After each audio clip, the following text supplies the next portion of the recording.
Još jedna korisna fraza with a line, linija. I'll hold a line. I'll hold a line. Hold a line bi još nešto značilo, ali I'll a line hold to baš ne znači ništa. Hold of Mrs. Brown later. I'm busy at the moment. I'm busy, zauzet sam. Dakle, ovo nije rešenje. I promise to put you in a line about the case. Put you in a line, ni to ne znači ništa. Stavit ću te u liniju o ovom slučaju. About the case.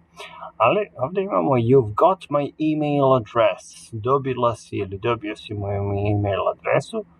Please drop me a line from time to time. Drop me a line znači napiši mi mail ali u bukvalnom, nećemo bukvalno prevoditi, daj mi liniju, u smislu, nego ćemo reći napiši mi koji red, koji red mi napiši. Dakle, ovo je tačan odgovor. I da vidimo ovu četvrtu opciju, I really put my, nećemo reći put my a line. Znači imamo my, ne može my i a, to se već samo isključuje samo po sebi. Ali recimo, I really put my in my mouth. Nešto sam stavio sebi u usta. Mi isto imamo izreku uskočiti sebi u usta. I asked her if Claire was her mother. It was her sister. Dakle, pitao sam je da li je Claire njena majka, a ona je u stvari njena sestra.